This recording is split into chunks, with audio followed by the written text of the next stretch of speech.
Dexter is now stuck with the realization that he is a full-time dad when all he wants to be is a full-time killer. Welcome back, guys, to Fog Entertainment here for another Dexter review, Season 5, Episode 2. This one is called Hello, Bandit, and Hello, Dexter, because, you know, after a weird opening to Season 5 where Dexter's head seemed to be all over the place, in this episode he seems a little bit back to himself, I guess, and possibly killing that random dude in the restroom has helped him work his way through things. He's worked his way back to his normal, well, I'll say normal self. He's far from normal, but it's not quite Hello Dexter Morgan this episode, but yeah, it was alright. I enjoyed it.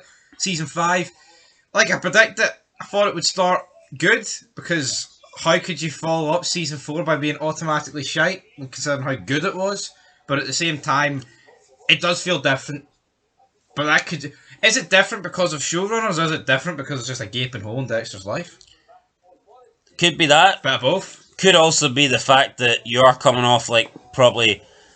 Maybe, if you look at the last 4 episodes of Season 4, arguably 4 of the best, like, episodes consecutively in TV history. Yeah, so it's hard to...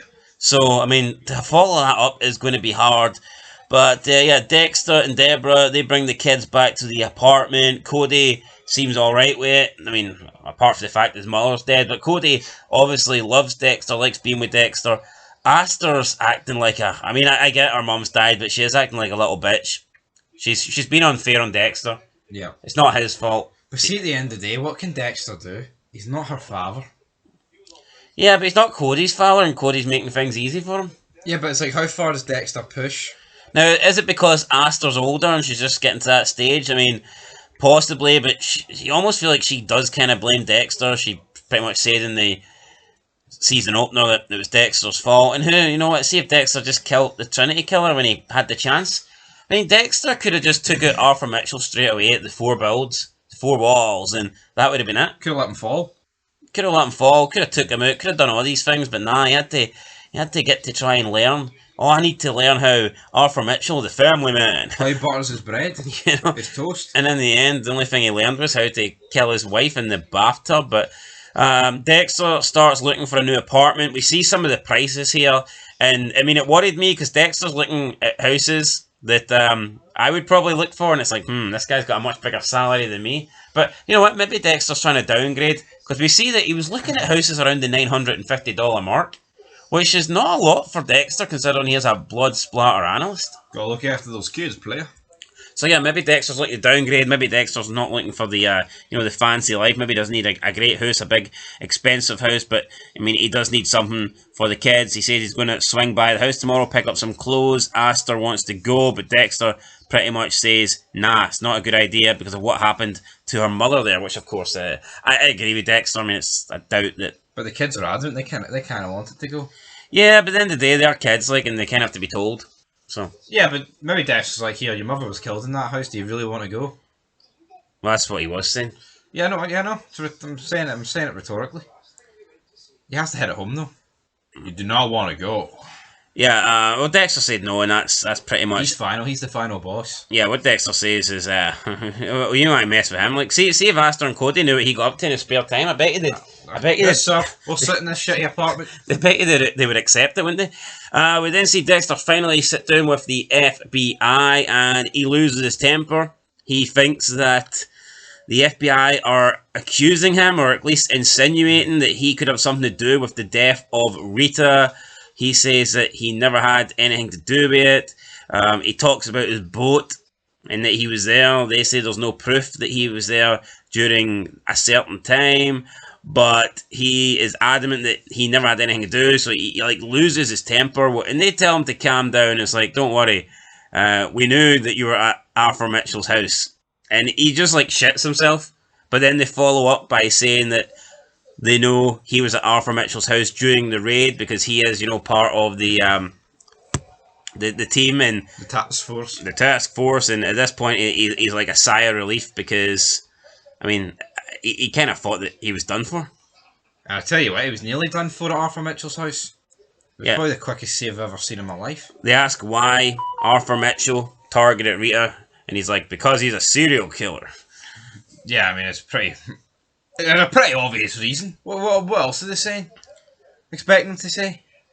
Yeah, Maria tells Dexter that he needs to take a week off work, a week paid. So, yeah, the feds then tell Maria that the only thing they've got to go on, the only information that they have regarding Trinity, Arthur Mitchell, is Kyle Butler, and obviously that is Dexter's alias name. Yeah, it could be. It could be a completely different guy, never seen on screen at the same time with the two of them. Now, Maria remembers the name because it was the same name someone got murdered by a few weeks back when Arthur Mitchell thought he was killing Dexter, and he was just taking out to anybody with the name Kyle Butler. Kinda would be reminding you of Terminator when he just looks up Sarah Connor.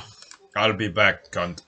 Yeah, Angel finds out that Maria has got a lot of money in her bank account. He isn't too happy about it. He talks to Quinn. He says, like, what would you do? Let's say you get married and you have money. Quinn's like, nah, you earned that money. You keep it. So Quinn obviously thinks that money belongs to Batista. Then Batista brings it up to Debra, and she's basically like, you know what? It's her fucking money, not yours. You don't need to be joint at the hip. So, I mean, basically, two same answers, but from different perspectives. But it's not the answer that Angel wanted. If Angel and Lagarta were married 25 years, it's a different ballgame. But they're literally just married a couple of days, aren't they? Yeah, but I think Angel was wanting Debra and Quinn to be like, it's not right. She should share that money with you. Yeah, but they didn't. Yeah, Angel... Honestly, like I said, it's not like they've been married 25 years. I don't think... But then, but this is why they shouldn't have got fucking married. Yeah, Angel confronts Maria about it. She basically says, look, I like to be sensible. I like to save money. You're a bit of a party animal, which Angel takes as Maria calling him irresponsible. And then he goes and proves her right, I guess, by just walking out and saying, right, everybody, come on, drinks on me. Idiot. Yeah, you know, I normally never really agree with Maria on anything, but this is the one time where I think she's got a point. See if he wanted it, right, any sniff of this money, he should have fucking played it cool and went, I am responsible. Yeah, but come on, let's keep it real here. Say what's he asking for? This $270,000 to be put into a joint account. Look at see when he says, drinks on me. Say he's taking that whole department out, right? Yeah. Drinks on me. Drinks are expensive. Let's say you're getting lots of drinks, then you're getting tabs. Then, like, say if you're getting food, or if you're leaving tips, he could take everybody out and maybe spend $2,000 in one night. Easy. And all of a sudden, Maria's 270 goes to 268. Now, what if Angel does this once a week? Big problem. Like, if he does that once a week, then by the end of the year, you spent 100k.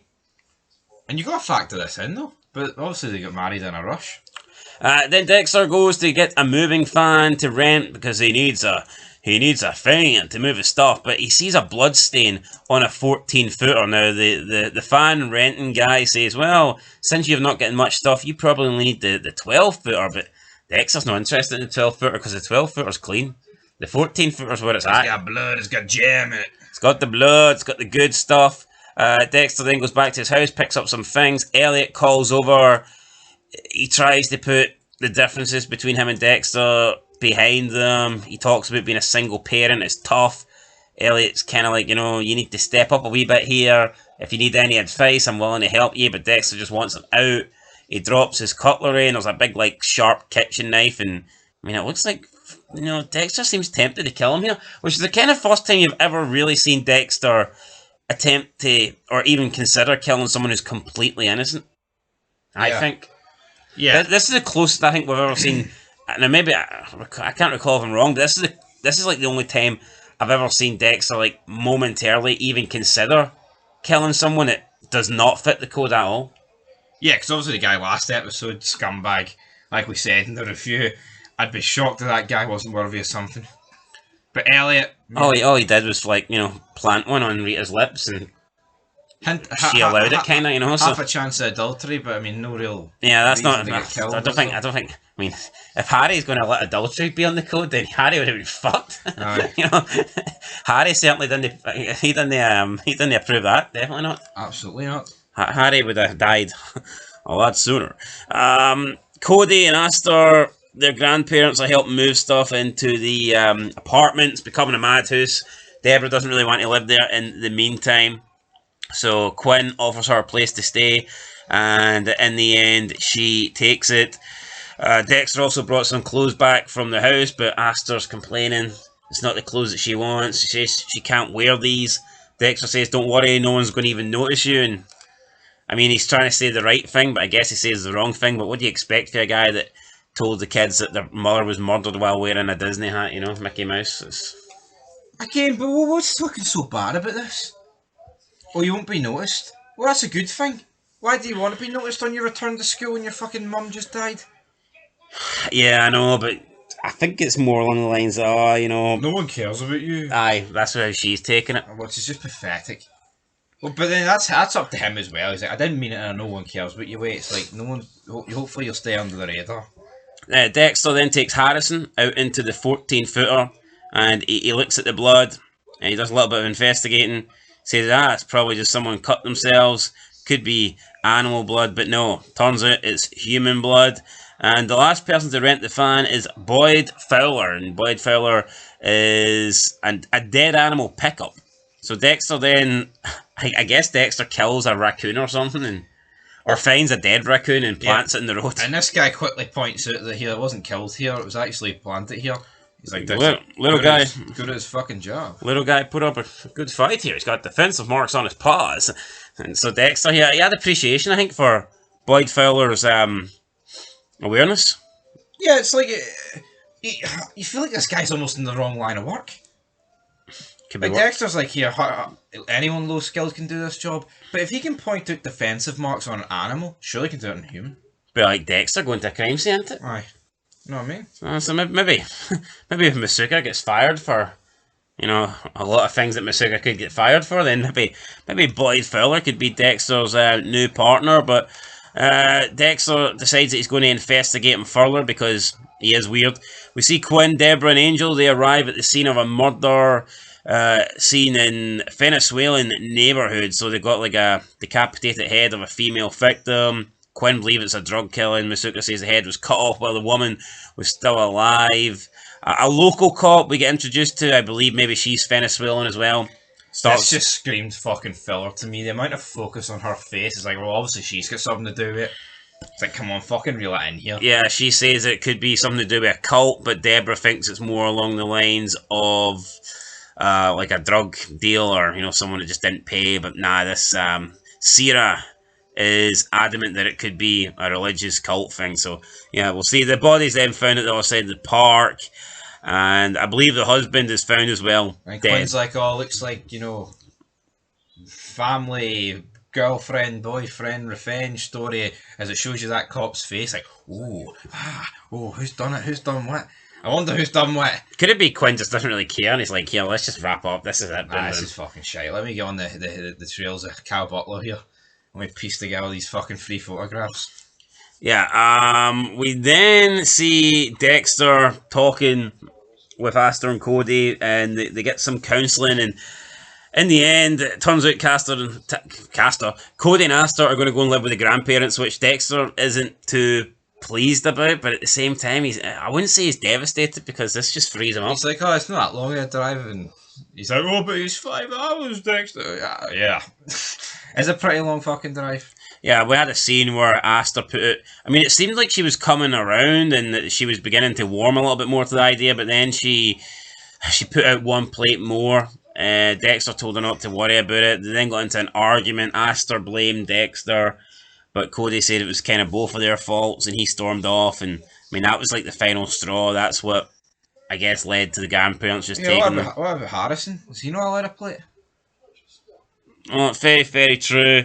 Yeah, we see more Debra and Quinn hanging out, not quite in a relationship, although it looks like Quinn is pushing for that. Dexter breaks into Boyd's house, and he just sees lots of barrels of dead animals, and I mean, we're looking inside the guy's cupboard, and I would not like Boyd Fowler to invite me over for dinner. You literally just have, it's like his entire kitchen's just tins. In alphabetical order. In flavour. No, if it was nice, I wouldn't mind that. It was just soup. It was like tomato and chicken. It was shite. I mean, very strange. And also, how fucking retarded is it that Debra and Quinn are house hunting for Dexter? Yeah, so we see. It just shows how less of a fuck this guy could not give about where he lives. Dexter wants his apartment. If you want a house, Yeah, you look for it yourself. Dexter wants his apartment back. He does. Yeah, I'm gonna be surprised if he gets it back. He's playing fucking chess, and they're playing checkers. Debra thinks she's searching for a place for Dexter, but she's probably searching for a new place for herself. Dexter's gonna be like, well, here, I don't live with you anymore, so I'm taking my apartment back. She sleeps with the fishes. But Astor and Cody go missing from school. They don't get picked up. It turns out they're back at the house where Rita died. Dexter goes to find them, and he apologises for not bringing them there. So, I mean, maybe he should have, but at the end of the day, he was trying to protect them, which I don't think makes him this big bad person. Maria comes in. She's got sketches from the Mitchell family. So, all three members of the Mitchell family have gave statements on this Kyle Butler character. I mean, they're kind of similar, I guess. But, I mean, Quinn looks at them and he thinks they look a little bit familiar. They are similar, and if you actually mix and match the features, yeah, so Quinn says... get a certain Dexter. Quinn says to Maria, can he borrow these? She's like, yeah, go ahead, I've got loads. And we see Quinn later that night. He's combining the three of them, the middle, the top half, the bottom half, and he's putting them together like a jigsaw. And I mean, it does look a little bit like Dexter, I guess. It does, but it could be fucking anybody, you know what I mean? No, I mean, it could be... I feel like Quinn only does this if he actually thinks Dexter's connected. Because he clearly has a fucking hard-on for the guy. No, definitely. Debra calls Quinn. She admits that they slept together, but that's it. She wants him to leave him alone. What else do we get? Oh, well, Cody doesn't want to leave, but Dexter tells Cody that you gotta go, you gotta stick by Astor because she's your sister, and, just like I've stuck by Deb because me and Deb stick together and we need each other. So Cody then decides that he is going to go. Sergeant Lopez then approaches Batista in a bar. Don't know what bar it was. Hopefully not a gay bar because Angel and Masuka both went there. Makes some comments about Maria, basically saying that she slept her way to the top, which doesn't sound unfamiliar at all, but I think I would have liked to have seen that in Original Sin. Yeah, maybe a season 2 provides it. But who is this Sergeant Lopez guy? I don't know, just some guy. He's a fucking sergeant. He appeared at a thin air. Could it be the world that we live in that they didn't want to go down the route? Oh, here's this minority woman sleeping her way to the top. We want her to be this great, empowering. But that's the problem with a prequel. You can't fucking rewrite it. Yeah, but I mean, unless Sergeant Lopez got the wrong end of the stick. Yeah, so we got a bit of a physical altercation. Sergeant Lopez throws a punch at Batista. Batista ducks and Masuka gets slugged in the face. Then Batista jumps on top of Sergeant Lopez and I walk alone. It was more like Dave Batista than Angel Batista here. Started laying the smackdown on him. But I tell you what, I think this marriage is on the rocks. So he beats him up. The kids leave Dexter, then the grandparents drive them off, and later that night, Dexter returns to the marsh to check inside Boyd's barrels. He followed him earlier to see what he was dumping off in the swamp. He looks inside the barrel and he finds a dead woman. So this barrel didn't have any animals. It's a human in there, a dead woman, a woman with blonde hair, and we did see like blonde locks that Dexter found when he was inside Boyd's house, and he was trying to give him the benefit of the doubt, putting it down to like an ex-girlfriend, but even if it was, I mean, that's a bit weird, isn't it? I've heard of people keeping their kids' hair, but an ex-girlfriend? But see this, I'm actually flabbergasted that this guy's lasted over 2 episodes at minimum, actually. Boyd. Kind of seems like a weird limbo period, like we don't really know what the direction is. But he's still, the direction is that he's suffering from the loss of his wife, but he's also a serial killer, so he has to keep killing people. And Boyd's the next victim. We didn't see him in episode 1, so... Yeah, but I'm talking about he's going to be at least in episode 4. True. And then we see Boyd electrocuting another woman inside a barrel. So I mean, it's not like he just did it once or twice. He's a continuous electrocutor of women inside barrels. So yeah, it looks like this could be Dexter's next victim. Yeah, and that pretty much ended the episode. Yeah, I thought this guy was a pretty decent character, to be honest. And Quinn, will he get on Dexter's tail even more? Who knows? But I'll give it a. I'm gonna get a 7 out of 10. I'll give it a 7 as well. There you go, guys. 7 out of 10. We'll catch you guys in the next one. Let us know your thoughts down below, and we will see you next time. Been Fog Entertainment. Thanks for watching, and peace.